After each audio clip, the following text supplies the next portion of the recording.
Hi, everyone.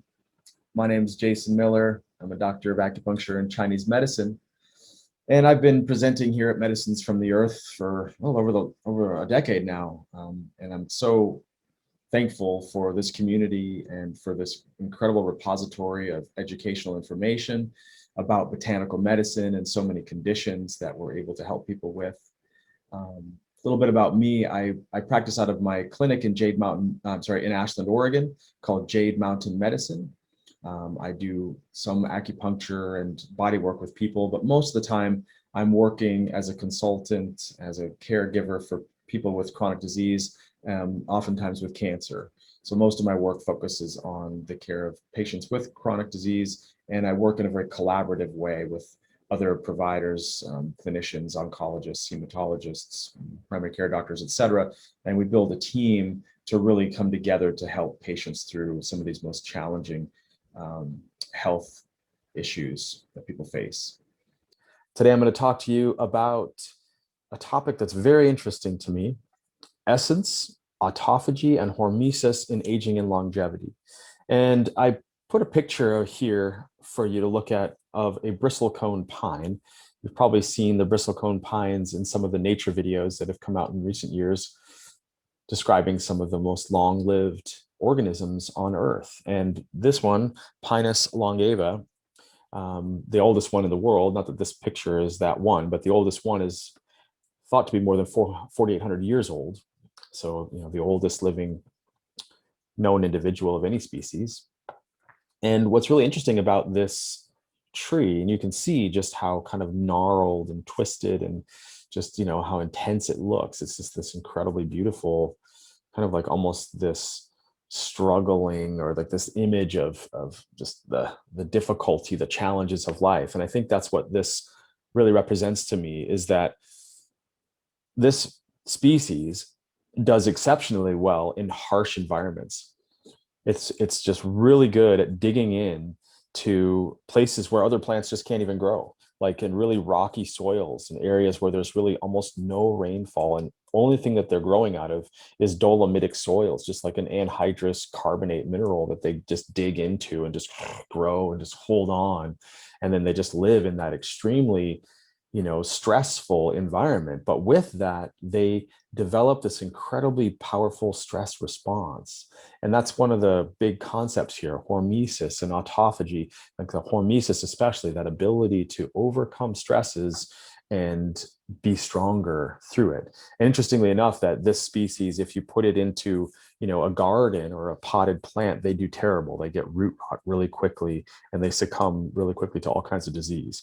They don't do well unless there's that stress. That's why I put this slide here, just as an opening example of how stress in the right amount for the right organism can result in incredible health and longevity.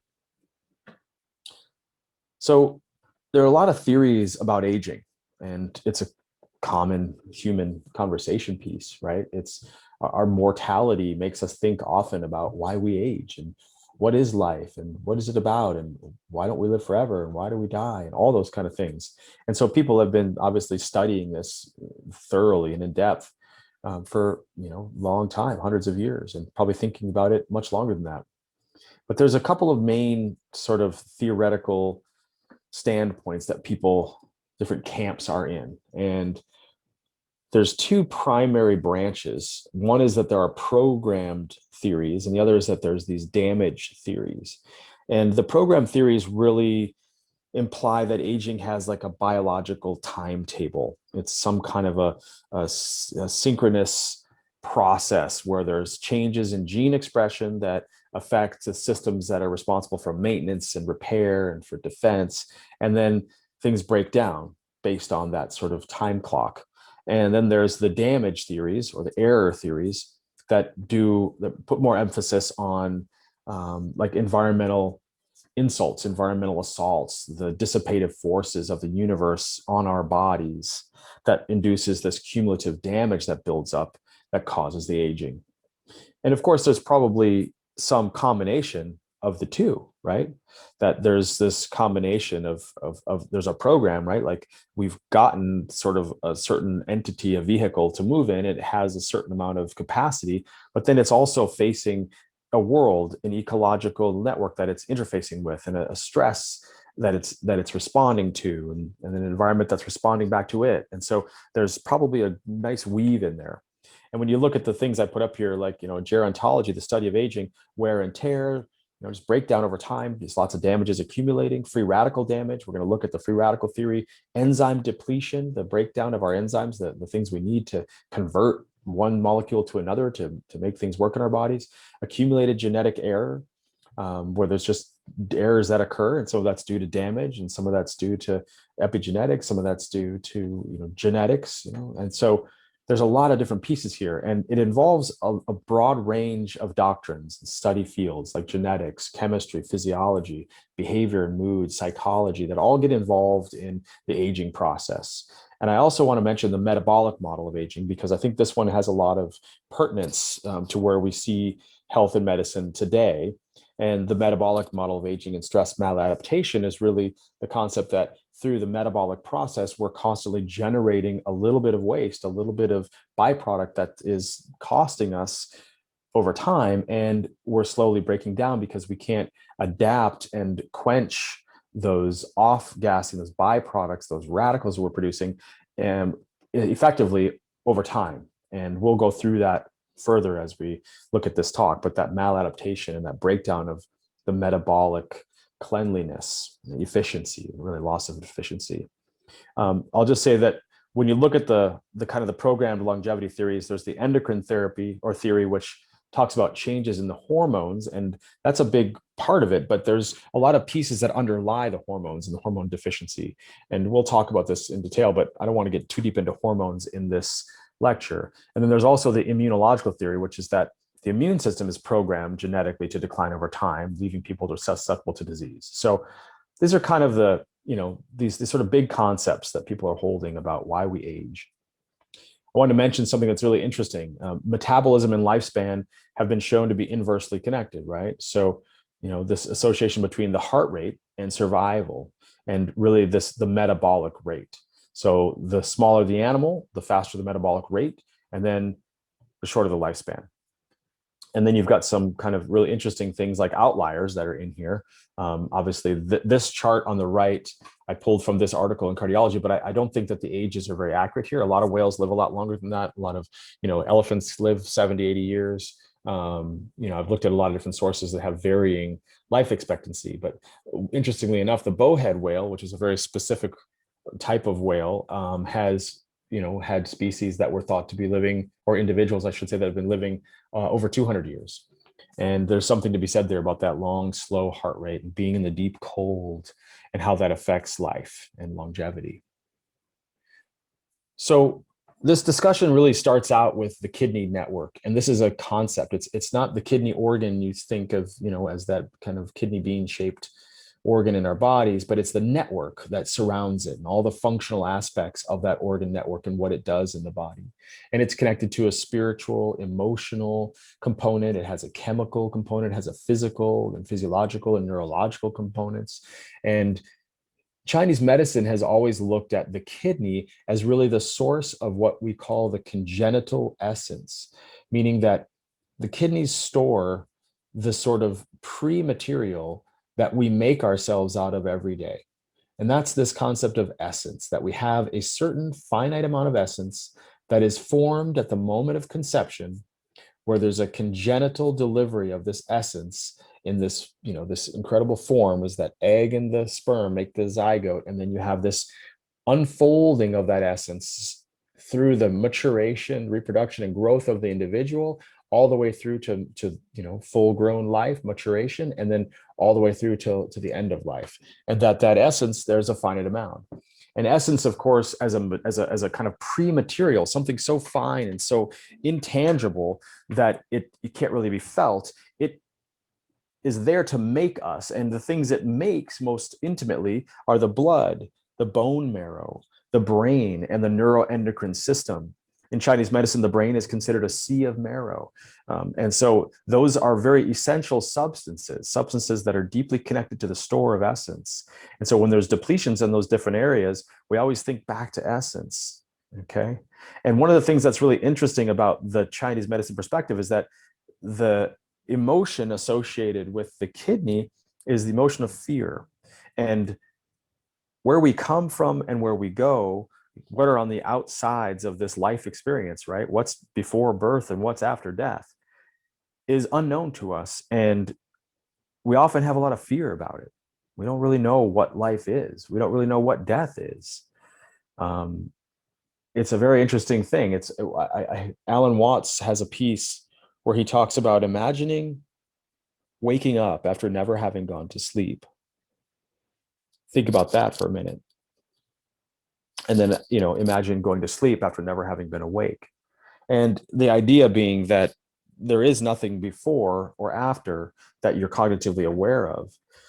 And that in this life, it's, if we can get over the fear of the unknown, get over the fear of knowing that we're going to die, and accept fully the moment and be present, that we actually extend our life because we don't fear dying. And in fearing dying itself, you can weaken the kidneys and deplete your essence. And part of that is actually the whole process in Chinese medicine, how worry and concern, especially anxiety, where you're worrying about the future, can deplete your reserves of energy and essence. So how much essence do we have? Like, how does it work? Well, in Taoist thought, the earliest kind of foundations of Chinese medicine, this is thousands of years ago, people that lived in the forest as these like pre-Taoist monks literally had lifestyle choices that were based on creating harmony. How well could they be harmonious with nature, harmonious with natural cycles? And they realized that high intensity situations that were very demanding, like imagine like there's those stories about like a mother whose child gets out in the street and a car comes and is about ready to hit the child, and the woman suddenly just gets a burst of incredible adrenaline surge, and she races out and grabs the child and does this amazing Jedi dive roll out of the carway and lands on the ground and saves the child's life. Or something falls onto a child and it's much too heavy for someone to lift, and they go over and just in that moment they lift it, and they damage themselves in the process. Well, those situations demand a huge output of essence. Another example of putting out a lot of essence is somebody who is a methamphetamine addict. There's this incredibly heightened awareness and just bright, just energy, just crazy, chaotic energy going. And it's not like the methamphetamine is creating that energy. The methamphetamine is inducing the body to use its essence. And that's how we burn it up quickly. And you can also do the opposite, where if you sit quietly in the forest, observing natural patterns, that peace in your mind and body can actually preserve the essence, slow down the process, and you can live a long, harmonious life. So it's about lifestyle choices, how long our essence lasts. And there's a lot to that, of course, and the story unfolds, but it's very powerful, poetic, and beautiful, this story of essence. And I think it ties really well into our story of genetics that's coming out today. And I'm going to weave these two together throughout this talk. Here's some of the signs of kidney essence deficiency. Alopecia, thin hair, tooth problems, the teeth, that's a direct kind of link to essence, dizziness, just kind of that not having clear energy to the head, memory loss and neurological decline. There's that nerve tissue in the brain, the low back, the kidneys they rule the low back. They are the energetic source for the low back. So low back pain, knee pain also, spermatorrhea, meaning kind of releasing the sperm at, like wet dreams, for example, just like an early orgasm, just not being able to hold the essence in that way, and it sort of leaks out. Osteopenia and osteoporosis, the breakdown of bone, and then, like the weakness in the lower part of the body that the kidney controls. So the prenatal Jing is the Chinese concept. And there's a huge connection between stress and aging. And one of the terms one of my teachers said to me a long time ago was that life is oceans of emotions and the issues are in the tissues. And if you have lots of extreme emotional experiences, there can be a lot of issues that manifest in the tissues. Some of the things that start to play out as we age and we see contributing to kidney essence deficiency are things like digestion issues, where the absorption, the assimilation, and then the replenishment of essence, because that's one way we can get essence through life. We can't actually like put essence back in the bank, But as we're slowly using essence to make ourselves, some of that material to make ourselves can come from a really good diet, what we take in, all, the air we breathe, the water, the foods that we take in, all the nutrients that then become this nutritive substance that can be used to rebuild us and doesn't require as much of our essence. When that system is disrupted and we can't assimilate well, then we need to use more essence, and so our essence declines more rapidly. Spleen dampness, disruption of the clear flow of essence, this turbidity, this digestive weakness that starts to make so the essence can't actually flow up to all the parts of the body. It starts to get stagnant, and essence doesn't get to go everywhere freely, and so we try to use more of it. Adrenal fatigue, that's a classic one, that maladaptive stress syndrome. Hypochlorhydria, not enough hydrochloric acid. That's an essence deficiency symptom, and also a pathological factor, because you're not digesting and assimilating, so you're not able to get that nutritive support. And at the same time, you can't turn your essence into hypochlorhydria to make the fire to digest your food. So those are just some of the kind of correlations I wanted to put out there. So when we think about that idea from Chinese medicine, and then we move to this current kind of concept that, hey, how do we cure aging, right? We want to see aging as a dis-ease, and we want to find a cure for it.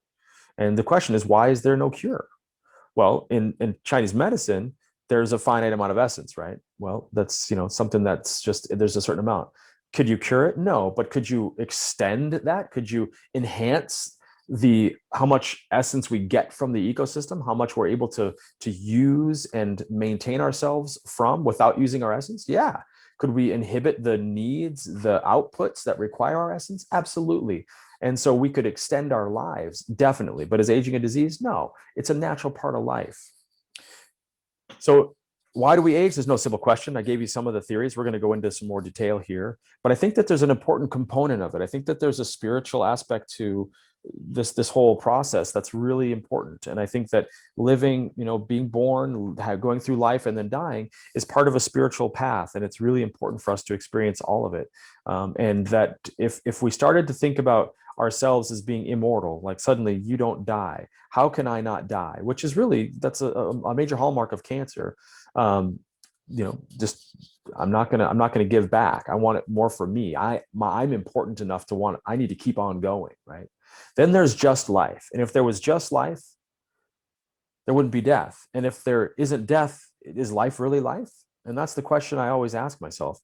Is there really life without death? I don't think so, because in life, as we know it, in all things that we know in this universe, there's a balance. There's yin and yang. One thing doesn't exist without the other. You don't have light without darkness. We don't have dark without light, right? We don't have hot without cold. How can there be life without death? So as we age, as we'll get into the science here a little bit more, all the different systems in our bodies show signs, right? The heart muscle thickens, arteries stiffen as we age, the immune system starts to get weaker, the T cells don't replenish as fast, the lungs start to lose their capacity, the brain ages and connections between neurons are less efficient. We get a buildup of materials, right? Like beta amyloid, Dow proteins, fibrous tangles. Our bladder starts to decline in its function. We get incontinence, right? We get atrophy of the tissues. We get body fat in different places. We kind of shift our body composition. We get muscle aging where our muscle tone declines. We get bone aging where our bones start to lose density. Our sight starts to go. Our hearing starts to go. So all this stuff starts to happen, right? And we're trying to kind of understand how all these things play out. So when we do that, we look at the hallmarks of aging. And these are taken from David Sinclair's book, Lifespan, Why We Age and Why We Don't Have to. And he puts out there these hallmarks, right? Genomic instability, right? Okay. Telomere attrition. We're going to look at that. The telomere is just slowly breaking down, the ends of the genetic material. Epigenetic alterations, effects from the environment that affect the way that our genes work and the way that they make the proteins that make us. The loss of proteostasis, the proteins misfolding, things that are problematic in the proteome, that protein realm, the realm of our proteins that are our structural components, that breaking down. Deregulated nutrient sensing, we're going to look at that in detail. AMPK, mTOR, sirtuins, those are all really big hot topics in this lecture. Mitochondrial dysfunction, our energy source, less efficiency, more free radical generation, not quenching them well. Cellular senescence, cells going into that senescent state where they're no longer replicate. Call it replicative senescence, and we're going to look at that in detail. Cells that no longer reproduce. stem cell exhaustion, stem cells that no longer can differentiate and become new tissue, altered intercellular communication, where there's literally a breakdown in the way that messages are received and put out from cells. And this is, again, efficiency. And some of those signals are hormone signals, hormone inefficiencies, lack of hormone connection and communication. So a common denominator is definitely that there's genetic damage that happens through life. And that's really interesting because part of David Sinclair's concept is that, he thinks about the DNA, the human DNA, which we all have this map, right? And that's a digital record of what it is to make each one of us. It's like a hard drive. It's digital. It doesn't get scratched. But as it starts to interact with the ecosystem, with the environment, you have this thing called the epigenome, which is the way that the genes function. And there's all kinds of these different factors. The histones are one factor in there. There's a whole bunch of them that alter the way that the proteins fold, the way that methylation happens. Methylation is a big part of it. There's a number of different things. I'm not going to go too deep into this because the epigenome affects the way the genes function. And as the gene function changes or declines, it affects how we are, how we look, how we feel, how we function. So that's the analog component. So we have this digital record, but then we have to record that onto, the CD or the record. And then the record goes onto the record player and it starts to get scratched. And you could say that genetic damage is scratches on the record, where at some point we can't make ourselves again because we don't have all the information there. We can't read it anymore. That's the breakdown. From the geneticist side of things, there's a finite amount of essence, right? A digital information. But as that digital information interfaces with the world through this analog epigenetic connection, in the case of the Chinese medicine, essence being used depending on the stress of the situation, there's this process of aging where we'd have, at some point, we just can't replicate ourselves. Either there's not enough essence or that we can't read the DNA enough. And that's what we're going to, kind of unfold through this talk. So epigenetics here, you can see here's some of the epigenetic factors, the histones I was talking about. You can see they affect the way that the chromosome and the chromatin remodeling happens. You can see that the DNA winding and the methyl groups and how that affects how DNA replication and how proteins are being made. So it's basically epigenetics is a change in DNA expression, a change in gene expression that doesn't change the DNA sequence, but it changes the phenotype. It changes the way that the proteins outside look, doesn't change the genotype. And it affects how the cells read the genes, which means it affects what they're able to make. And this is that weave between environment and genetics, and this is the analog component. So DNA repair is a big piece of aging, absolutely. Cells are constantly exposed to DNA damaging events. It's a reactive molecule. It's highly susceptible to chemical modifications. We have all these things like DNA polymerases that are involved in DNA replication and repair. Sometimes with damage, they make mistakes. And then the DNA isn't the DNA that it started out to be. The replication isn't perfect. The RNA replicates something slightly different.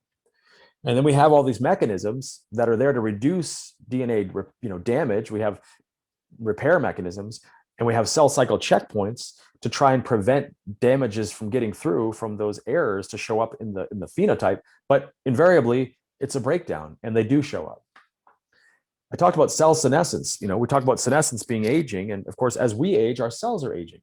And the cell senescence is really the cessation of cell division, and it's induced from the shortening of the telomeres. Once they get to a certain short length, there's no more cellular replication. We don't have enough of the digital information coming through our analog, reader. We can't read it anymore, and so we can't make ourselves. DNA damage causes cell senescence, which is oxidative stress, a big part of it, and oncogene activation. That's the drivers of genes that start to get out of control that make pathways that generate cancer. And so the body says, whoa, that cell can't reproduce. It's got too much damage. Let's stop it and put it into senescence before we put it through apoptosis and take that cell out of circulation. No physiologic stimuli that we know has been able to take a senescent cell out of senescence and put it back into the cell cycle. And one of the things that maintains this process is something called tumor suppressor genes, tumor suppressor pathways. One of the main ones, the big kind of guardian of the genome, is called P53. And it regulates cell division by keeping the cells from growing and dividing too fast or in an uncontrolled way. It sort of scans the DNA to make sure that everything that got copied is correct. And if not, it shuts it down, sends that cell to apoptosis, break it down. And if P53 is mutated, then you get cancer. This is the problem with CRISPR gene technology, right? Because a telomere that is at the end, that's considered a double strand break. And then that triggers P53. P53 says, shut that cell down. With CRISPR, double strand breaks are how they take out a piece of DNA and put in a new one. So if you do that in a piece of DNA and the cell that has that DNA survives, well, the only reason it survived is because P53 doesn't work. So things that survive CRISPR at this point are highly susceptible to cancer, which is why CRISPR is not a good idea until we figure that out. Every pathological condition associated with aging has cellular senescence as a part of it. Telomere shortening is basically this replicative senescence where there's a certain number of cell divisions that take each time that you read the information, you get some scratches. And so you can't quite read it again, not perfectly. And at a certain level, the body says, okay, that's enough. They have this thing called the Hayflick limit, which is, one study said 30, one said 50, but how many cell replications can go on before you have to stop that cell from dividing because it can't divide and maintain its conformation. The mutations start to show up. Here's just that idea, right? There's the chromosome, there's the telomeres on the end of the left, there's cell divisions, and at each division, you've got the telomere getting shorter, and at some critical short length, the cell goes into senescence, can't replicate itself. It's lost reproductive capacity. So my key aging factors, a little different from Dr. Sinclair, but the top one is essence deficiency, where you can no longer manage that like manufacture of stuff to make you, to quench all the fires in your body, to put out the little fires that are happening every second of every day, to build yourself. That's all declining. Anabolic hormones are declining. Hormones are becoming less efficient. You can't quench the free radicals. You've got more waste products showing up that end up causing damage. We can't control inflammation. Our immune function starts to decline because we don't have enough essence to keep it all going. We get a reduction in our digestion and assimilation, which then is a cycle that reduces our ability to utilize food for energy and to replenish our stores. We get depressed enzyme activity, and we have increased levels of fatigue with longer time to recover. That loss of anabolic reserve and a move towards a more catabolic metabolism, breaking down versus building up. And that's always in a perfect balance, right? Anabolic and catabolic. I always talk about that. That should be perfectly balanced. And when it's not, when catabolism outpaces anabolism, we start to break down and fall apart. So the free radical theory, once really simple, right? This is very simple because free radicals, the pathology we don't see it in the youth. They don't have any of this, but in the elderly, we do. What's going on? Why is that? Well, there's a loss of something, right? And whether we say it's scratches on the analog, reader of the DNA, or whether we say it's essence deficiency, that's what's happening. And can we change that? Probably, yeah, sure. But we don't, we're going to get into some of the ways we can do that. So glycation and the glycation end products ages, of course, the great name, right? Aging, right? So this is the glycation of proteins, where glucose reacts with proteins and causes these glycation end products that are oxidants. And this is really, a big factor in aging because we get like the existence of damaged proteins in our bodies. One of the places it shows up is wrinkles, where collagen breaks down. We see it with dementia, neurological tissue breaks down. We see it with brown spots, aging spots on the skin. You see you're like, oh gosh, I'm aging. I see the spot on your body. That's all glycation showing up, and the body not being able to deal with that damage, and it shows up in the tissue. So reactive oxygen species, right? This is a great driver of life. It's really important that we have it because it drives all kinds of processes. It's produced in the body continuously, and it's used for maintaining homeostasis. It helps with signal transduction, gene expression. It activates receptors. It's like the signal to live, like oxidative stress, live, we gotta live. But in living, we have to deal with the stress. And so it's this incredible feedback loop that's an essential part of this whole idea about life and about aging and mortality. And there's something called hormesis, which is really this, this idea that's essential and so important to medicine in general, is that we adapt to stresses by getting stronger, by strengthening the mechanism that deals with the stress, right? Charles Darwin, it is not the strongest or the most intelligent of the species that survives. It is the one that is the most adaptable to change. So hormesis simplified is just you take a challenge, physical, mental challenge, mild and periodic versus severe or chronic, and something like food limitation, caloric restriction, heat stress, hypergravity, reactive oxygen species, irradiation, any of these things has this effect that if we can manage the amount of stress we're being faced by developing or using the mechanisms that are in place to handle it, then we get stronger. Of course, if we go past that and we can't manage it, then we get damage. The mitochondria is a really interesting place where this plays out. They're major producers of free radicals. These are our energy centers, right? They make a lot of the reactive oxygen species in the body because they produce energy. And in producing energy, one of the byproducts are reactive oxygen species.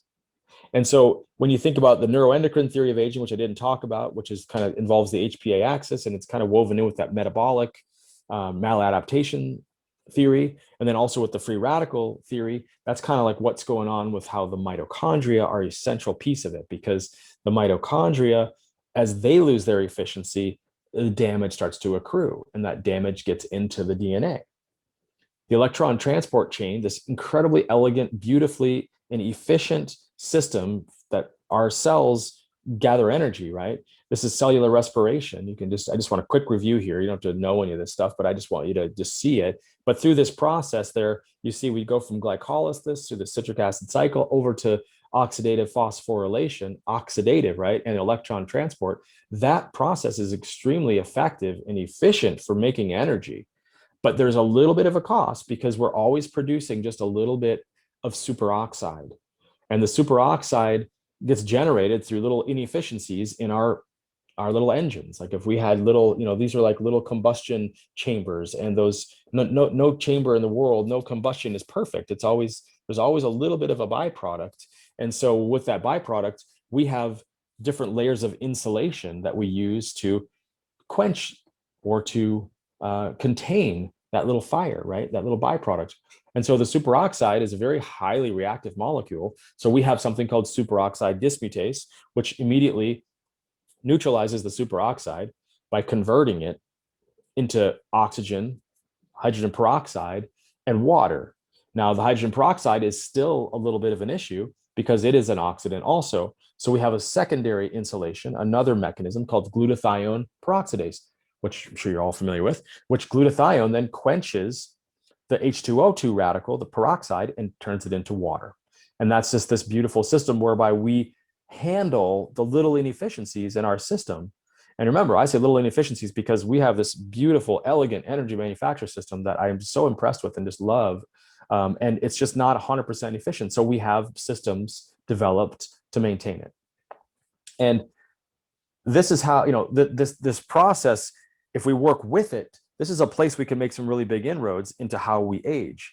And of course, with a fuel combustion furnace, let's say, you can change the fuel. Well, yeah, definitely. Don't bring in a bunch of sugars, which produce a lot of glycation, right? Which produce a lot of byproducts. You can bring in clean energy sources. You can turn up the amount of airflow that goes in there, the oxygen that's coming in, get the oxygen levels up. That's a good idea. You can also increase the output, right? You can make sure that the byproducts are being cleared efficiency. You can increase the insulative capacity. If you had a fire, you could have, this really beautiful silicon housing that holds all that heat. So you don't need to keep making energy because, it's like, well, a house that has a really efficient fireplace, right? That fireplace holds the heat in a thermal mass and then releases it.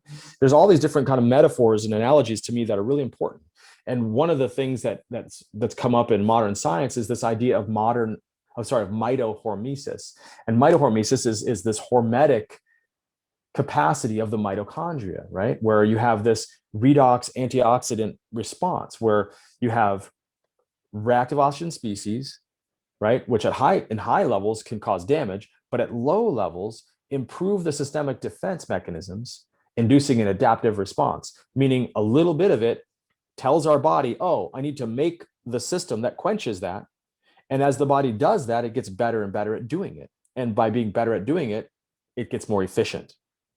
This is mitochondrial hormesis or mitohormesis. And you can see here on this curve, the idea originally was that mortality and ROS exposure was a line like that, like the red line, a linear response, where if you increase the ROS, then you increase your mortality. But it's not. It's actually a hormetic response, the green line, where there's a point there where the green line crosses the x-axis. And at that point, that's the hormetic parallel. That's the spot at which when you go past that, now your mortality starts to increase because you're not adapting. That's when mortality will start to increase as the ROS exposure increases. But below that, actually, you're getting an improvement in mortality. And you can see the top of the curve there. There's like an optimal amount of reactive oxygen species that will drive the body to get better and better at dealing with them until it's running at optimum efficiency. So there's a number of ROS-mediated low-dose signaling events that result in, a change in longevity that can enhance our longevity. Caloric restriction, big one. I want to look at that one. Hypoxia, like small amounts of hypoxia can be low-dose signaling events that generate reactive oxygen species. Temperature stress, hot and cold, either extreme. Physical activity, signaling events that are downstream of IGF receptors. This gets into some of these important nutrient sensing systems.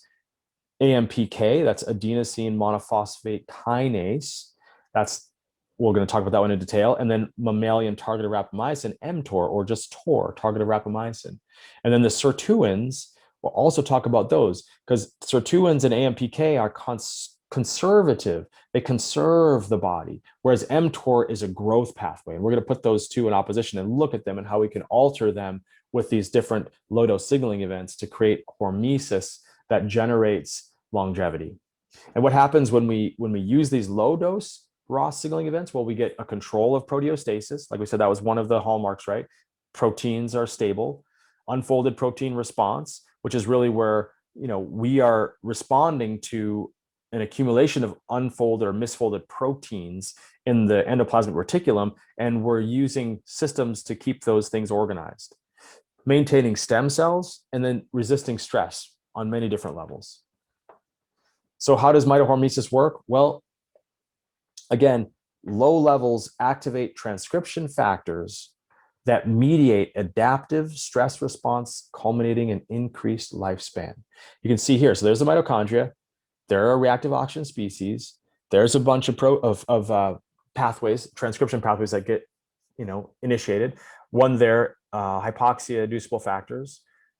You can see those go down, they affect the DNA, and then they trigger a stress defense gene expression, antioxidants enzymes like glutathione, thioredoxin, superoxide dismutase, phase 1 and 2 detox enzymes, heat shock proteins, proteostasis.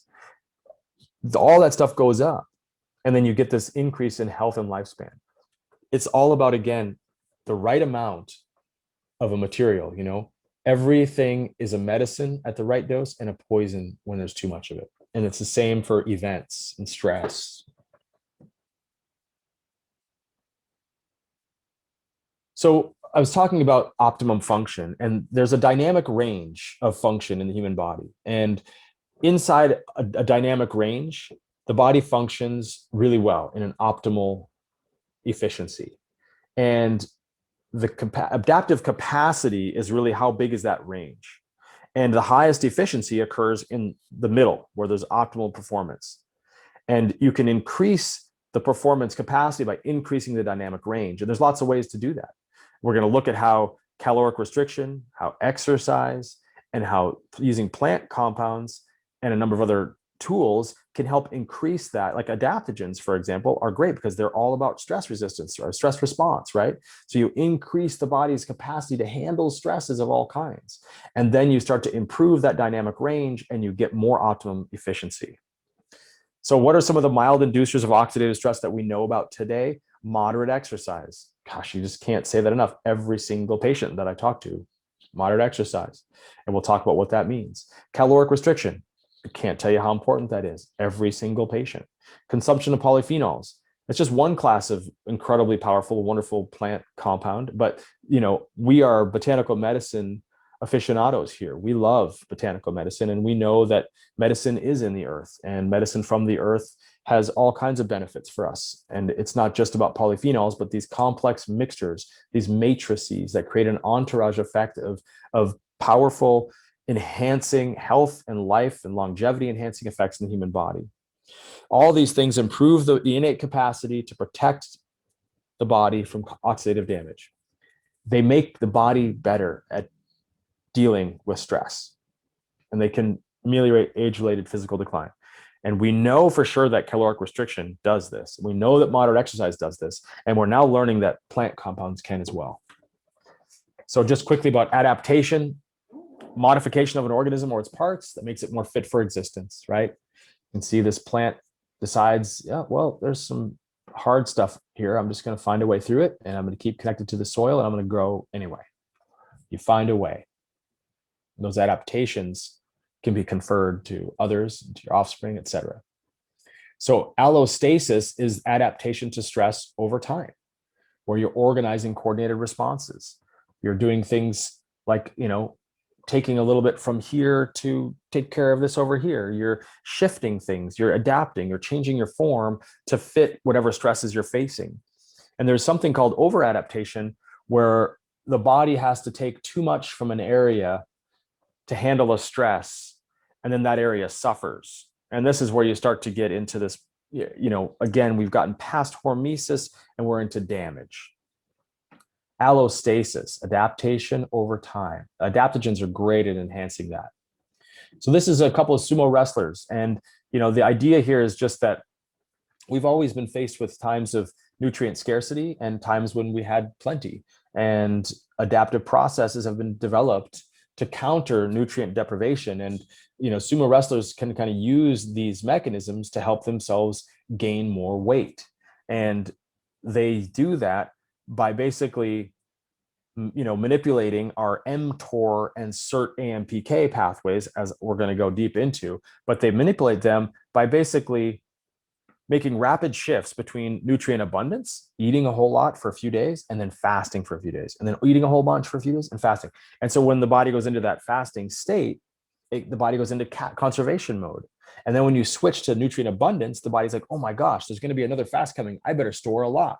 And so it starts to build. And that's how these guys have been able to put on these huge amounts of weight. Aging is a biological phenomenon characterized at the cellular level by a progressive accumulation of dysfunctional proteins and damaged organelles. I just love this, because this analogy that I've been thinking a lot of these days is that, in this modern age, we all tend to accumulate more and more things, right? We're just getting things all the time.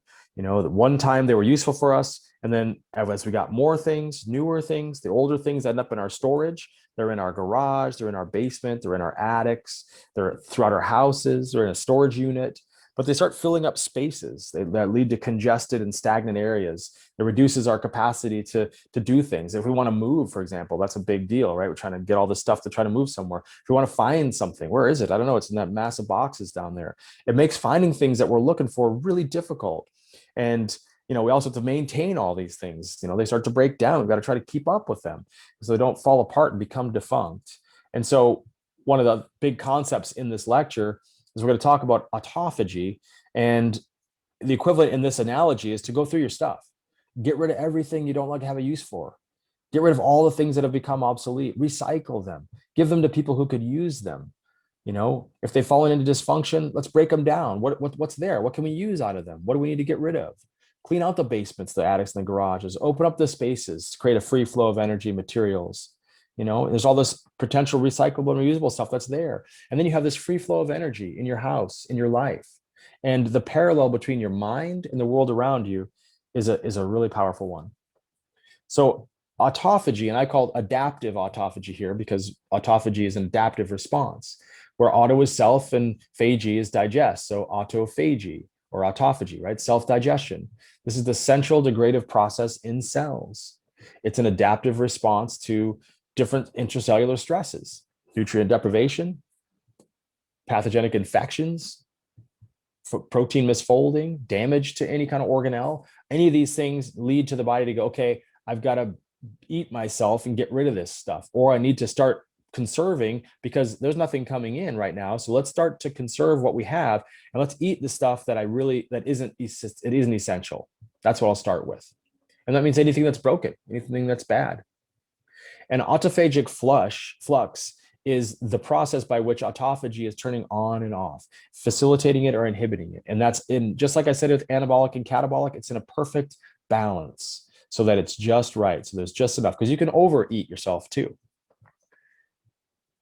So this anabolic catabolic concept, right? Where, we can have too much of it, or too little. You can have too anabolic, too much growth, take too much of a growth thing and end up with uncontrolled growth. You can have not enough growth and break down in catabolism. And you can also have too much autophagy, right? Where if you're digesting yourself too much, where you're starting to digest usable structures. And then you get into this thing called autophagic cell death. 3 kinds of cell death: apoptotic, autophagic, and necrotic. And autophagic and necrotic are different than the main form, apoptotic.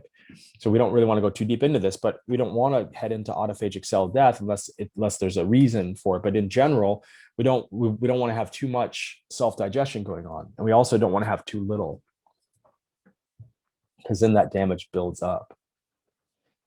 So one of the things just about autophagy is that we don't really know how to measure it in the body. We can't actually watch. I always say you can't stick a little camera down at the cell and watch things happening. We think that way in our mind, but that's not really how we get information. We don't really watch it happening. We have to theorize about it and take a little component of it and, make a test, make an idea in a model. And then we kind of try to idealize the story. But we're using biomarkers, things that are happening in the body that help predict autophagy rates in animals and in humans. And we've also been able to use scanning electron microscopes to see these little things called autophagosomes in tissues, which are the little phagosomes, are these little lysosome compartments that the body uses to take those broken down materials. Like when you're cleaning out your basement and your garage, you run it through this system that looks at it, sees what's there, takes apart all the chunks of it, gets rid of it, breaks it down into little bits, and then sends it off to recycling. That's what the lysosomes do, these autophagosomes. So I've been talking a lot about caloric restriction. Let's go a little deeper, okay?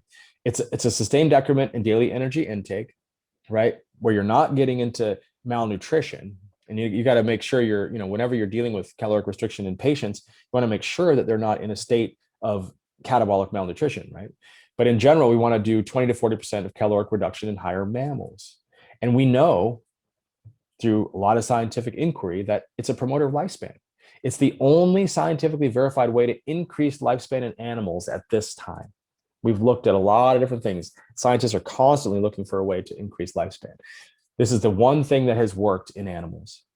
And downregulating TOR, mTOR, which we're going to talk about here, is really important. That's that primary growth pathway. And upregulating autophagy is also essential. Get rid of the broken down stuff. Get rid of all the junk and all the stuff that's in the way of really that optimal function, that highest level of efficiency in the body. So I've been mentioning nutrient sensing. So during caloric restriction, these nutrient sensing pathways are turned on.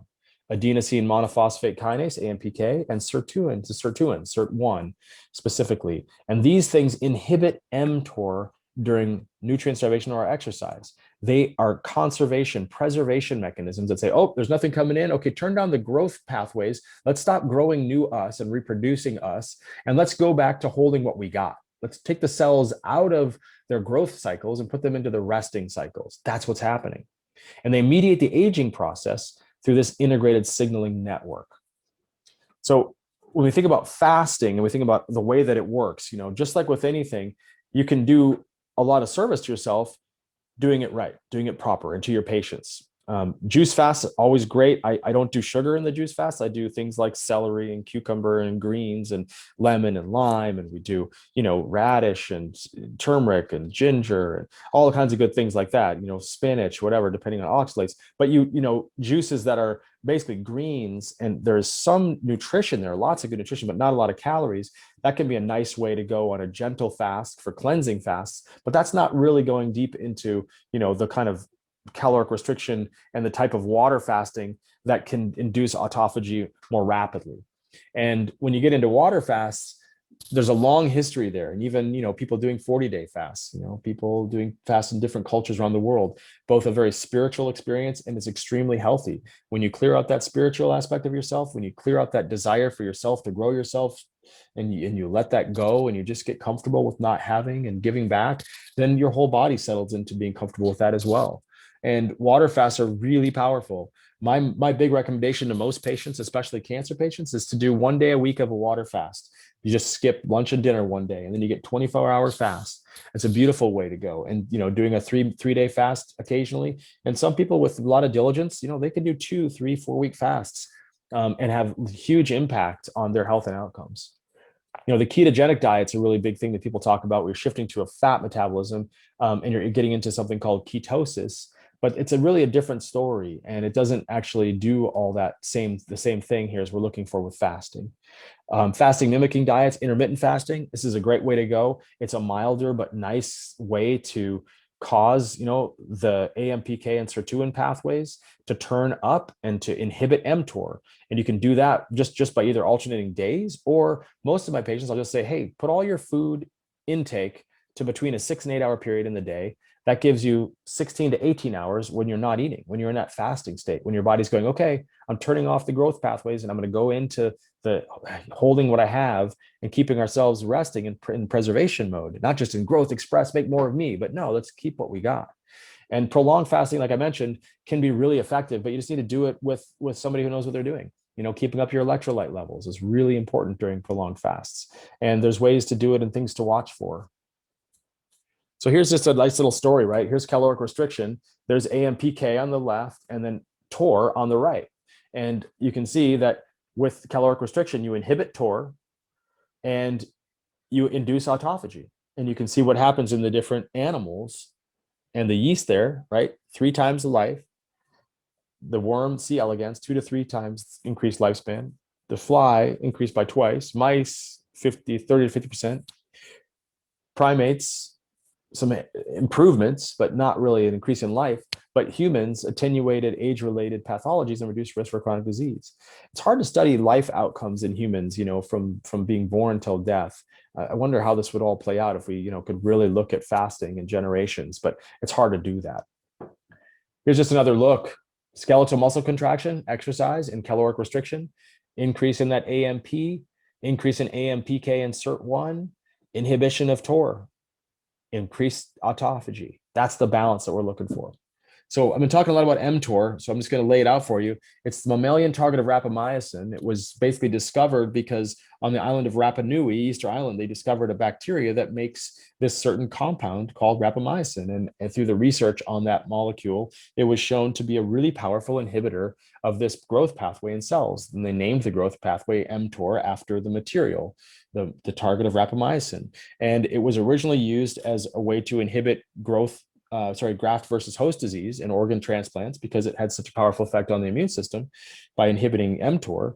But then, more recently, it's found a really cool role in the anti-aging community, or I should say the aging gracefully community, where people are taking low doses, like 1 milligram 3 days a week, to just kind of start to enhance what they're doing with their caloric restriction, with their exercise, with their plant molecules, with NAD. And they're doing a little bit of it, 1 milligram 3 times a week as a way to increase this inhibition of mTOR and turning on those sirtuins and AMPK with the hopes that they're going to extend their life. Overactivation of mTOR, big part of cancer, right? Obesity, diabetes, depression, all that uncontrolled growth stuff. So inhibit TOR. Some of the inducers we talked about: nutrient availability, mechanical stress, like you work out, right? And your body's got to rebuild. Growth factors, insulin-like growth factors, right? Taking in all that fuel, right? When you take in fuel, you've got to either burn it or you're going to store it. And as you take more of it in, you're going to burn and store and store and store. You're going to grow. So when you want to flip that, you go to the inhibitors and you deprive the body of nutrients, and it starts to take apart the stuff it already has and use what it's already got stored. It's energetic stress. Stress is like this is, again, getting into like exercise, especially moderate. And then rapamycin, which I talked about, which is really direct. And I didn't mention on here all the polyphenols and things that are more indirect inhibitors. AMPK, adenosine monophosphate activated protein kinase. This is a cellular energy sensor. It regulates the use and transformation of energy in the body. And when you starve the body of glucose, you get this increase in autophagy through AMPK. And here's the sirtuins, right, which are playing a big role in lots of different functions: DNA repair, the telomeres, right, metabolism, stem cells, differentiation, survival, and actually inhibiting inflammation and slowing it down. And so this regulatory role of sirtuins is very important. They're very old. They're conserved all the way through all animal species, very, very back to the beginning of DNA, really. And they're there to protect the DNA from the potential damaging effects of stresses. And they're enhanced by polyphenols. There's a lot of research now in different plant molecules that can enhance sirtuin activity. So exercise and caloric restriction together both seem to help, maintain the proteome by recycling intracellular proteins. So basically, all the stuff we just talked about, just throwing out a research paper for you saying that stabilizing the proteome with exercise and caloric restriction together is a really great approach. So when we look at exercise, what does that mean? What does moderate exercise mean? Well, here's this, this study just showed that aerobic exercise for 60 minutes or greater at 55 to 70% VO2 max stimulated autophagic activity in skeletal muscle. So, 60 minutes, right? That's a pretty long time. And you're at 55 to 70% capacity. Prolonged endurance exercise, this is where you're getting into big stuff like long marathons, like these, ultra endurance runners, increased all the markers of autophagy and a number of other related proteins. So you've got this really upregulation where the body's way past what it has to work with in its, in its usable stores, and you're going into using materials to make it through this long output. On the other side of it, 20 minutes of cycling at half of your capacity did not give you autophagic activity, didn't increase it, whereas 60 minutes did. And so the question is there a threshold? And of course, there's this balance between anabolic and catabolic. You've got to get into that place where you're really pushing enough, where you're working hard, and then the body gets into that, okay, I'm in this this is moderate to high intensity exercise. That's when you're going to start to increase autophagy, and you've got to maintain it long enough that you've burned through the immediate stores and you're getting into this autophagic. All right, we got to find where's all the junk. Let's get rid of it. Let's just recycle anything we can that'll be useful to us right now. Also in that conversation, those marathon runners and ultra endurance people, they're getting into a catabolic state. It's hard to do that for the long term, and it can age people a lot. Overtraining is a really big issue, and especially as we age. The older we get, less training is more important. It's just doing the right amount and type of training to give yourself that anabolic upregulation and the downregulation of the catabolic. If you go too much catabolic, if you push too hard, you can't overcome it and you're breaking down faster than you're building up. And now it's actually, you're actually getting weaker. You're getting more unhealthy. So exercise actually acts as an antioxidant in itself because it leads to an upregulation of antioxidant enzymes. It increases the quenching capacity, right? It increases the body's capacity to neutralize free radicals.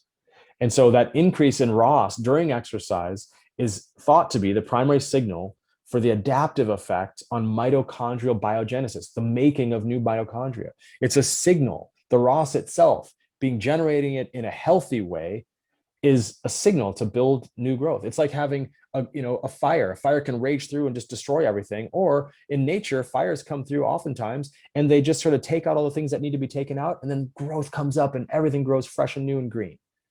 Right? Also, with exercise, a resting athlete has a higher metabolic rate with reduced ROS generation, meaning they can run at a higher pace without generating ROS. Their mitochondria become more efficient because you're increasing that dynamic range. You're improving the optimal efficiency. 30% lower risk of death in active men and women than compared to inactive. Light and moderate joggers, lower mortality than non-joggers. Strenuous joggers did not get a lot of benefit compared to a sedentary group. Again, where's that exercise tolerance, right? Too much and you're breaking down. Chronic exercise may modulate autophagic function on organismal scale, meaning it's not just the skeletal muscles that are benefiting. All over your body, every tissues is benefiting. Heart, liver, the beta islet cells, adipocytes, the brain, the neurological tissue. So the autophagy goes everywhere. Exercise and autophagy research for you. Exercise tolerance and polyphenols. The increase in ROS during exercise, we just talked about how that was the primary adaptive effect of exercise improving our ability to quench free radicals, right?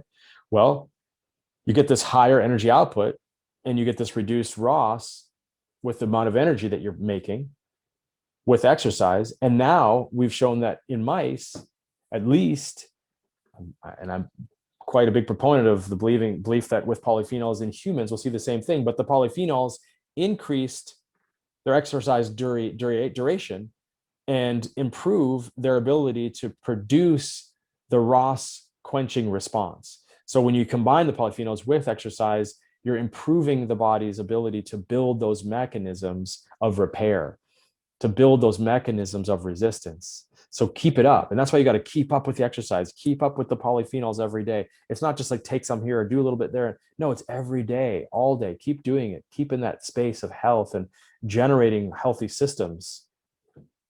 Hot and cold is an interesting one. You know, Wim Hof is a guy, the Iceman, right? You've probably seen him. He does all this amazing stuff where he, changes his body parameters, his physiology, doing breath exercises and then going deep into cold.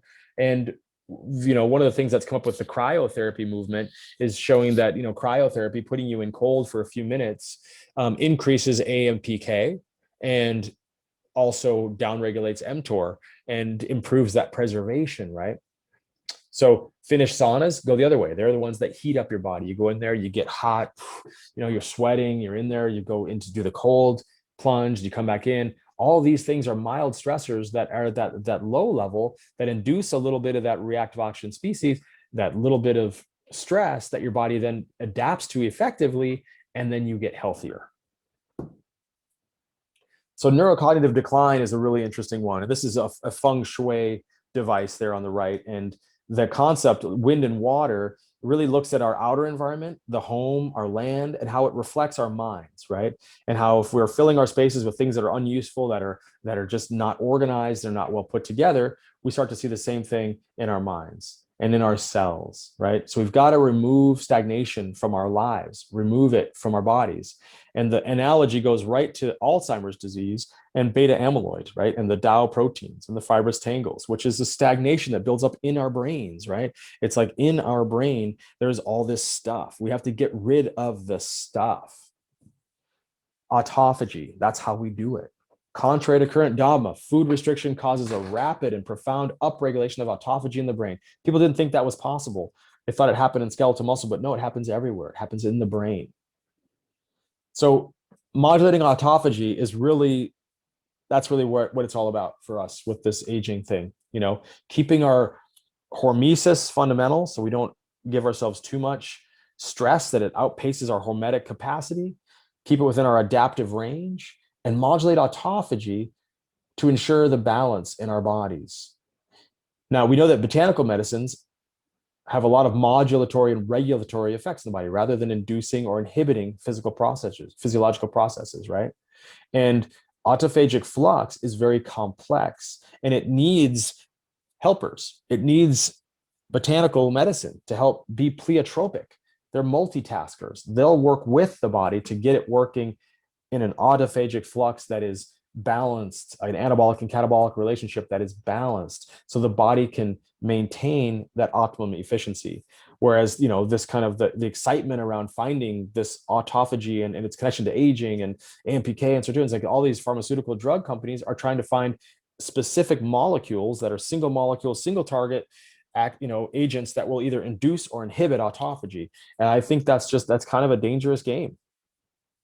So what are some of the natural agents that we have to modulate autophagy? Well, some of the big ones here, medicinal mushrooms, of course, right? They're bioremediators. They do so much for our bodies, for helping in so many different ways, and they help to modulate autophagy. Berberine, with it's a direct influence on AMPK, just like metformin too. People take metformin as well as a way to work with aging and to downregulate mTOR by increasing AMPK.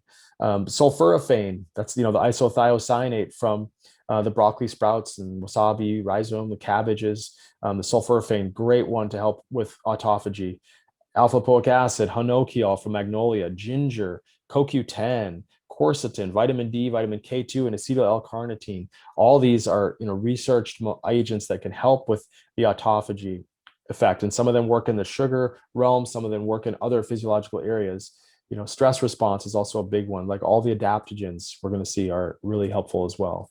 So when it comes to plant compounds, xenohormesis, which is something I talked about in my lecture on acute viral infections yesterday, is that it's this process by where you have the foreign xeno and then hormesis, that adaptive capacity. and it's coming from an outside source. So that something outside is guiding this process of creating hormesis. And with plants, the plants that experience stress make molecules to deal with that stress, and then they confer that stress response to us through information in the form of molecular intelligence that we take in, that is familiar to us, that works with our body, so that we deal with the stress in a better way than we would if we hadn't have gotten the plant.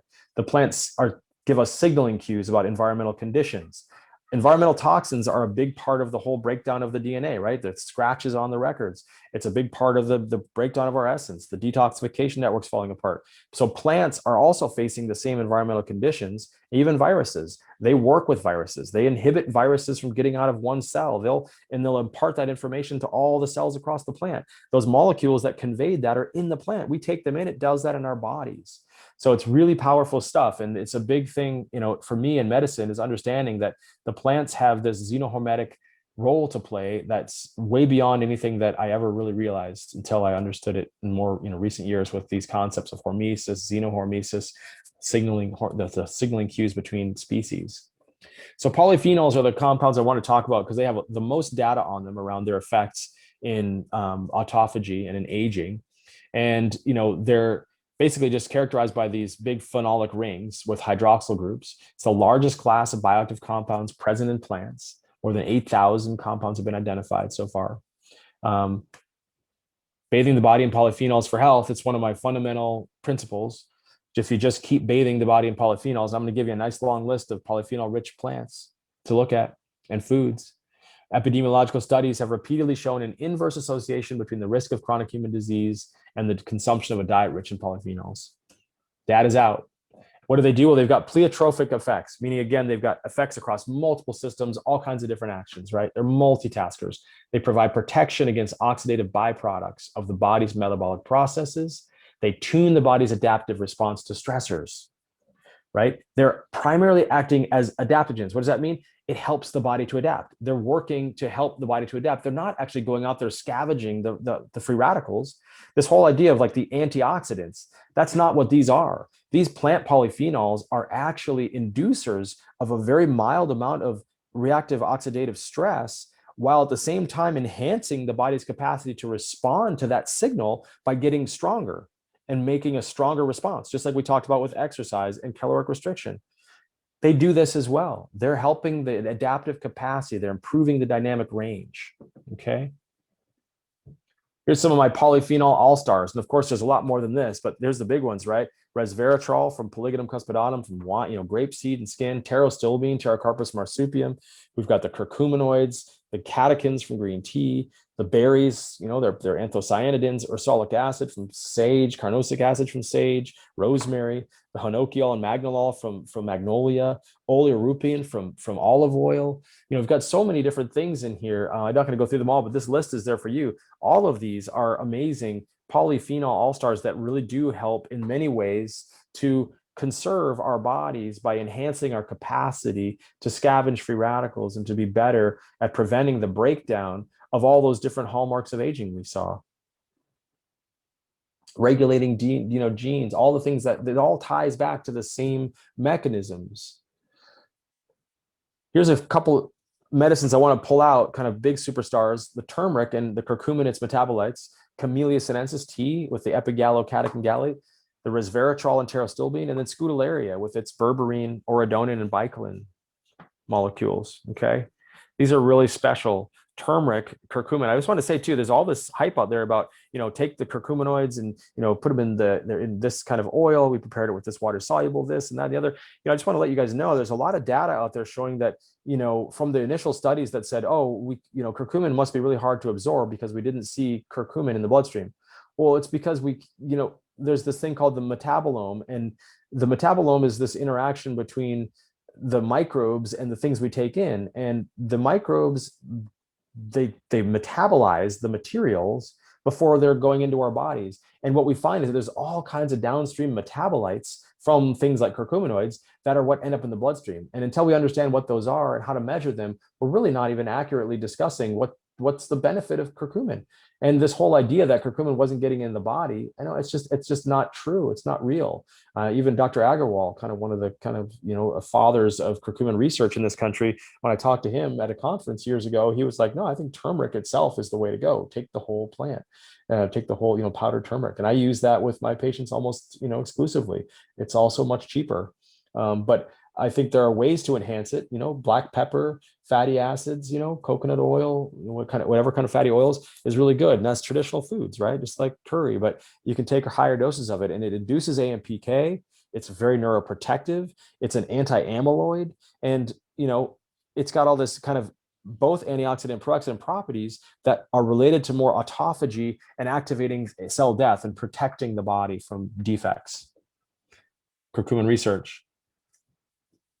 Green tea, another one, just an ultra amazing plant that's so woven into humans now with our culture.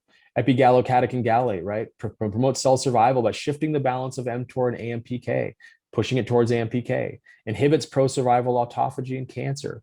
That's really specific because in cancer, it's hard to know what, do you drive autophagy or not? And I do love fasting in cancer and its role, but the body still has to regulate autophagy and people still have to be anabolic and they can't be catabolic. You can induce autophagy with EGCG concomitantly with a rise in cell viability, suggesting that the activation of self-eating process is not harmful for the cells. And that's just really obvious. It's a very helpful plant. And it's pleiotropy, again, works all over the place, doing all kinds of different things, bringing balance to the body. Look at the research, just a few studies just on autophagy and green tea. The other big ones was resveratrol and pterostilbene. These two stilbenes, there's the stilbene structure. These are both phytoalexins. They're produced by the plants that they live in response to stresses, kind of like antifungals. They mimic the anti-aging effects of caloric restriction. They have similar effects. They exert a neuroprotective role, especially in Alzheimer's disease and dementia, preventing dementia. Not only do we need to get people to get all the junk out of their garages and all their spaces so they're not confused in their mind about all their stuff, but we also have to help them by taking in green tea, turmeric, and resveratrol and pterostilbene. There's the data, right? Bring these three together, and now you have this incredible trifecta for regulating autophagic flux. I keep mentioning adaptogens because it's hard to get away from them because we're talking about adaptability here and adaptation. And adaptogens are these chief herbs that come from cultures around the world where they've identified these plants as being extremely beneficial. They're very, very benevolent in their effect on the body. They don't do any harm. They're normalizing. They're non-specific. They work across lots of different aspects, and they're good for most people. They have a wide range of action. They're tonics, they're alteratives. I mean, they enhance sort of detoxification networks and function across systems. They're harmonizers. They often exhibit profound effects in one or more areas related to energy transfer and organ system enhancement, right? They harmonize, they regulate. They're also rich in polyphenols. I had a slide I put up the other day, and it was like, are all adaptogens xenohormetics? And I think the answer is most likely yes. You take something like Rhodiola rosea that grows in some of the harshest climates in the world, very, very high mountains in Siberia, where it's so dry and cold, but it's a succulent and it just has these incredible mechanisms, molecular mechanisms to keep it alive. Well, it imparts that into our bodies. It imparts that stress response mechanism in our bodies. It's really beautiful how that happens. But they're rich in polyphenols. And so, like I said, they are very much adaptogenic plants and very much xenohormesis related agents. Adaptogens retard stress and aging. And I had a couple more slides that I pulled out because I just didn't want to make this, this presentation go too long. But, anabolic metabolism, some adaptogens are more specifically anabolic. Think about like something like ginseng, which has a lot of nice anabolic effects in it. There's some anabolic adaptogens like Rapunticum carthamoides. That's, the marrow root, which is another one that has a lot of anabolic activity, very powerful to help build tissue in the body. And then you have a lot of the anti-catabolic adaptogens. Just there's a whole lot of them that are anti-catabolic. And that process of inhibiting catabolism and inducing anabolism is one way to combat the effects of aging. And we'll see how that all ties in with, polyphenols and with, autophagy and improving hormesis and all of that. It's all, the whole story unfolds and gets, the adaptogens are right in the middle of it. Balancing the HPA stress response, there's that neuroendocrine, theory of aging again, right? Where we're balancing the network, the neuroendocrine, that hypothalamic pituitary thyroid adrenal axis, and regulating it so that it responds to stresses in a way that's very organized and neutral and doesn't drive any systems to go too hot and too fast to start breaking down, making more damage than it can overcome, going past its hormetic reserve. It improves that process. Improves cellular mitochondrial energy transfer. It's one of the things adaptogens are very well known for. And improving the redox coupling or the redox antioxidant balance. Again, antioxidant, that's not what these things do. There's probably a little bit of that. Some of those molecules in there would probably quench up some free radicals. That's been shown. But the majority of the antioxidant improvement, the improvement in antioxidant capacity is clearly coming from improving the redox coupling mechanisms. And also their effects on inflammatory response, right? They mediate immunological cellular responses. Inflammation is the signaling system that drives immune function.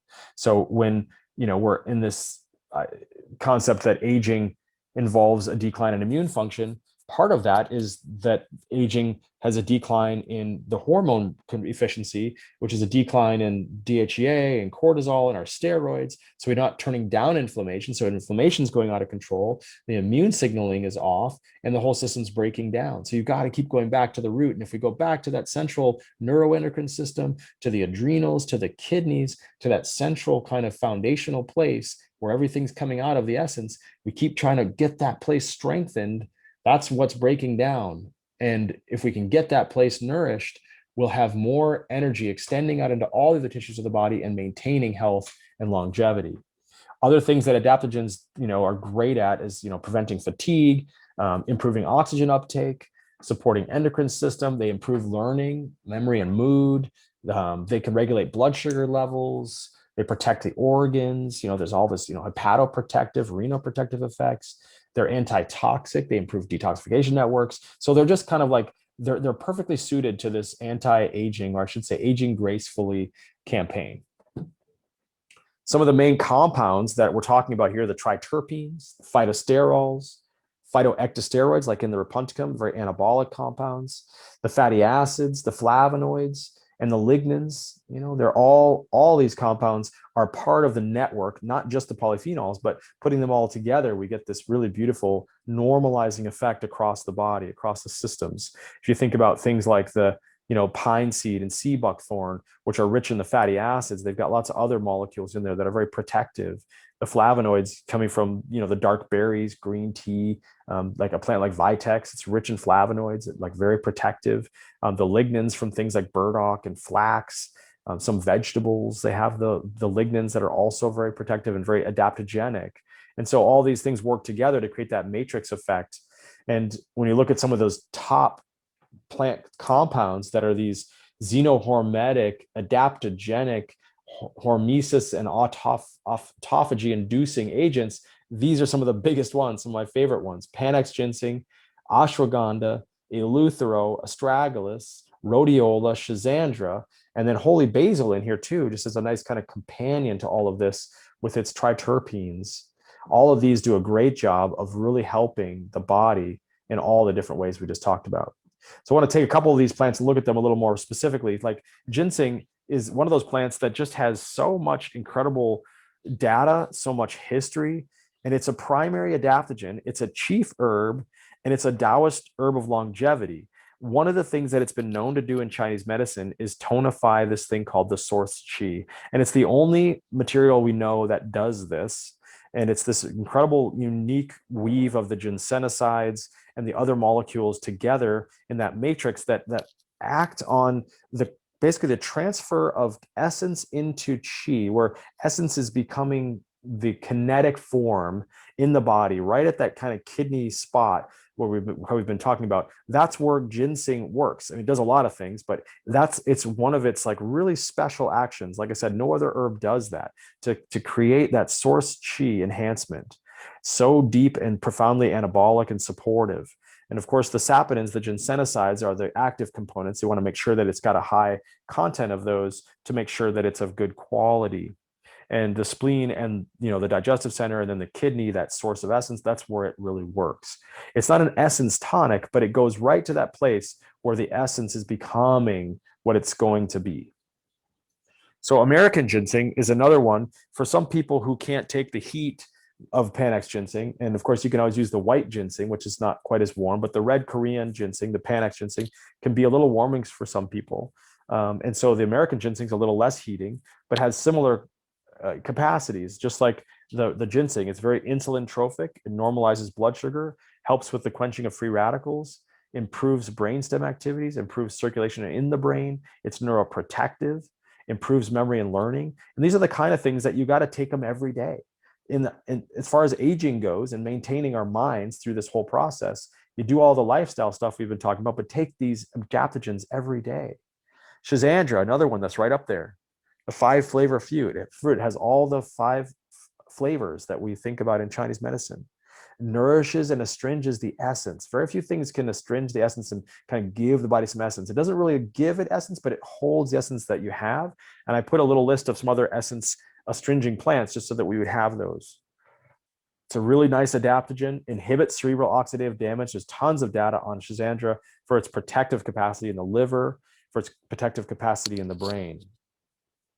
So this is a list of herbs that specifically tonify the essence. I shouldn't say tonify, they nourish the essence. They really do. And Rehmannia glutinosa, the prepared one, has some essence nourishing quality kind of by getting at the bone marrow level. It's really thick. It's black. It's from the deep in the earth. It's very rich, cloying, and it nourishes essence to some degree. So for people that are deficient in that area, it's really great to start to give them that. But as we'll see, you have to do it kind of carefully because it's a little thick and cloying.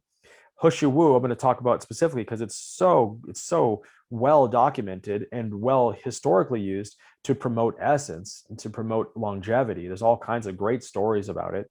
I think there's a whole part of it that goes into keeping your hair from graying, which I don't think that works all the time for everybody, but it does have a group of compounds in it that are now shown in modern research to be very protective of your neurological tissue, of tissue all over your body. Cordyceps, another one that gets into the kind of the yang in essence side versus more like Rehmannia, which is the yin in essence side. The ligustrum and the eclipta, those two together work together to kind of do this nice gentle building of essence. You got to take them again long term, all the time, for a long period of time to support essence that way. Remember, if people have other issues that are in the way, you've got to get their other issues handled first. You can't just go in and go, oh, it's tonify essence. That's one of the big mistakes that people make. They're just like, oh, I'll just take some essence tonics. If you're already, having a lot of spleen dampness, digestive weakness, you're not assimilating, you start taking a bunch of rich essence cloying materials, you're just going to make yourself sicker. It's not going to work. So I'll talk a little bit about this in a few minutes, but that's really important. You have to use them specifically. The wild asparagus tuber, the semen cuscuta, I really love that one. It's a nice seed. They make it into a cake. Again, it's the seed that carries this little gentle tonification of essence. You have to take it long term, especially in the aging population. And then Wu Wei, so Schisandra, right, which is that essence astringer. So I talked about Hushu Wu. It's probably, it may be my favorite herb. It's one of my top herbs. I always say this one's my favorite, that one's my favorite, but it's just because I love them all so much. But it's this herb enhances kidney essence. There's very little herbs that do that. It improves the liver blood network. It's thought of as an elixir of life. It's for people that have sallow complexion. That's where it's, kind of wan and white and just not a lot of color, dizziness, insomnia, kind of just not getting there's not a lot of energy to the head. The hair is going gray. You've got all those kidney essence deficiency signs that we saw at the beginning, low back pain, the bones are getting weak, the lymph glands are swelling, the immune system's not working right. And you start to give them this gently over time in a formula, right? It'll rebuild energy, reduce signs of aging, improve the quality of the blood, hair, and teeth. What does it do? Well, it improves learning and memory in the elderly. It inhibits age-related mental decline. It has brain protecting effects, prevents senile neuropathies, regulates cell apoptosis, detoxifies neurotoxins. It's great at helping the body scavenge free radicals. It can have a protective effect on acetylcholinesterase neurofibers, so helping that conductivity in the brain and across nerves. Modulates lipids and age reducing effects. How does it do this? Well, there's a group of compounds in this plant called tetrahydroxystilbene glucosides, and these are really beautiful. Remember, they have that stilbene in there. That's the top part of the molecule there, and then it's got the tetrahydroxy part of it that makes it really effective for enhancing, this free radical quenching capacity. It does this nice job with affecting other pathways like calcium channels, like the cholinesterase, acetylcholinesterase, right? It'll help with any of those areas that we oftentimes try to bring in drugs to work with when we're trying to prevent, aging. It also prevented learning memory deficit in Alzheimer's-like models in animals, and it also reverses the learning memory deficit in the late stage of AD or Alzheimer's disease like disorders. And the research just keeps coming out, and I just love this compound. And so I like to use kind of a higher potency extract. I take a 30-to-1 extract of Hushu every day, and I like to just get it in, as a powder into like a little shake that I make every morning, and I try to just keep it coming in, keep it in there as a protective. There's some of the studies of Polygonum cuspidatum. And remember, it's not just, you're not just trying to use the the tetrahydroxystilbene glucosides. You're trying to use the whole plant that has a high concentration of those in it. So I was saying before the importance of combining herbs in formulas, and I've got lectures just on how to build formulas, right? So essence building substances are cloying. They're rich. They've got this rich essence source in them. And so if you don't have the capacity to digest, absorb, and assimilate them, you're not going to get benefit from them. They can actually aggravate a digestive weakness, dampness and phlegm, turbidity in the digestive system. So you have to combine them with herbs that either drain or transform dampness in the body, or herbs that promote circulation of qi and blood to counter the cloying nature. Things like atractylodes, things like the fructosamomum of cardamom, things like patchouli, the pogastamon is a really good one. Eupatorium is another one. They're all really good, super aromatic herbs. Citrus is really good. Citrus peel is awesome for starting to do that. Ginger is a really good one. All these things will really help to get the digestion to handle these more cloying essence tonics. So another class of herbs that's really important talking about essence are herbs that astringe and bind essence. And these are herbs from the Chinese medicine toolbox. Schizandra I've been talking about, right? Which tonifies the kidneys, binds up the essence, stops spermatorrhea, that release of sperm that you don't want to have when the body can't hold and it's just releasing the lower gates. Fructus cornu or Cornu officinalis. It's a beautiful little berry also that stabilizes the kidney. These are all sour things, right? They astringe, they're sour, kind of holds, and it astringes essence and holds on to body fluids. Interestingly, with the Shanjuyu, the cornus, in shock, people with shock, they would often do 30 to 60 gram doses to try and help bring people out of shock. The next one is the Jin Yingzi, the Rosa levigata, or the Cherokee rose, which is another one. It's kind of like these Cherokee rose hips that bind the lower burner to hold the essence, not let it out. And then one of my favorite plants too, Euryale ferox, which is the one there on the top left. That's the prickly water lily. It grows in the water like that. It's just beautiful. These big layers of the green leaves with these purple flowers coming up. And it's got these little seeds that you use. They're not really small, but they're kind of round, pea-shaped little seeds that are just great for helping to stabilize the kidneys, hold the essence, and also like the stops diarrhea. And a lot of things kind of have an astringent effect on the bowel too. So you're not losing and leaking, losing electrolytes, losing energy out of your bowels. A lot of them kind of hold the bowels or hold the urine too, the lower gates, to kind of preserve some losses. The anshu, or the Nelumbinis nuciferae, is the lower picture there, and that's the lotus. It's one of the lotus plants, and that's the stamen of a lotus. And it's really great for kind of like that essence deficiency that comes from repeated sexual activity, just too much output of sexual energy. And for some people, that's a lot, and for some people, that's a little. It depends on what their kind of essence load is. It depends on what they have available to them. But it stabilizes the kidneys, holds the essence, astringes it, and clears heat from the heart. Heat in the heart and excitability and irritation of the heart drives that depletion in the kidneys and depletes the essence as well. It's that output. Oh gosh, it's this anxiety, something's happening, or there's intense things that make me lose my essence.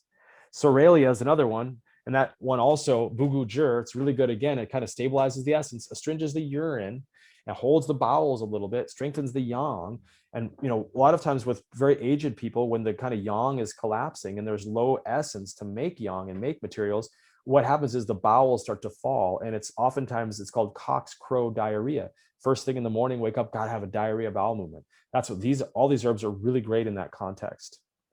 But you'd want to combine it with more warming, heating, yang tonifying herbs like the futsa, the prepared aconites are a really good one. I want to talk about laughter. I talked about this yesterday and how important laughter is for the immune system, but it's also just so good at relaxing our bodies, relaxing our muscles, and how it's just improves function all over ourselves. And this is a story here where you've got the minstrels coming in and making jokes at the dinner table so that people could digest their food. And when you're laughing, it's very easy to digest and your immune system works better. So just wanted to let you guys know that laughter is a huge part, and I bet you it induces autophagy as well. Laughter in cold water, right? Laughter is the best medicine. Stimulating the vagus nerve, calming the nervous system, going into that cold shower, doing hot and cold flushes in the shower, get that flush and that rushing feeling. That's really great. That will help to turn on the vagus nerve and put you in a parasympathetic state and turn down all that excitability that takes away the energy that you would use to run the rebuilding networks. We got to be able to rest, regenerate, and rebuild in order to stay alive long. So let's just go through our activities to enhance the adaptive responses kind of, overview, right? Exercise, moderate to high intensity intervals, not too long. Don't go catabolic, but you got to get into that heavy breathing, that burning muscle state. Caloric restriction, fasting and intermittent fasting.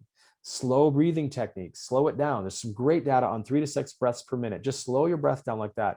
Improves what's called heart rate variability, which is a great indicator of health and vitality. Just as often as you can, just remember, breathe slow, meditate, immerse the body in cold, and do that hot cold alternation. Practices like yoga, tai chi, and qigong, that mindfulness, calm the body, strengthen the inner spirit. Art therapy, open up to your passions, get your body open and flowing, get your energy moving, do the thing that stokes your creative fire, and find places for sexual intimacy. All these things are really important to help with this longevity practice. Here's just a list for you guys. You can have this, share it with your patients. It's a great list of just things that I like to give my patients when I'm talking about reducing stress and creating longevity. So many good things in here. Just take a look at it and you have it now. So we can know the true nature of things by knowing our own true nature. Beyond this, there's only speculation. Everything we know out in the world is based on our senses, all of it.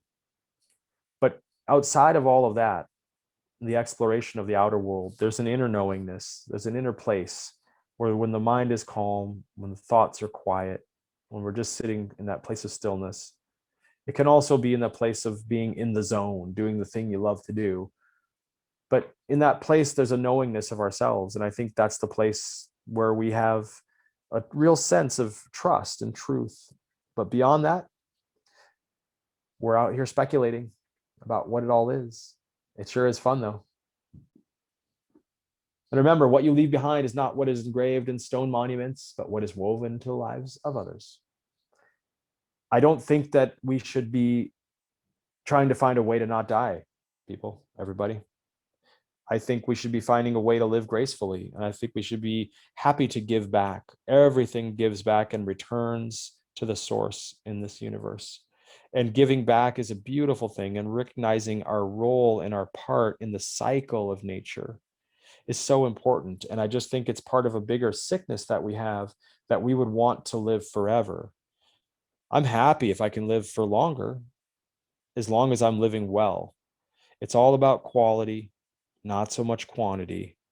But if the quantity comes with quality, I'm all for it. So all these things we talked about in here are great for helping us live longer, more healthy lives. And I wish longevity and happiness on everyone who's here today. Thanks so much for joining us at Medicines from the Earth. We appreciate you. Bye.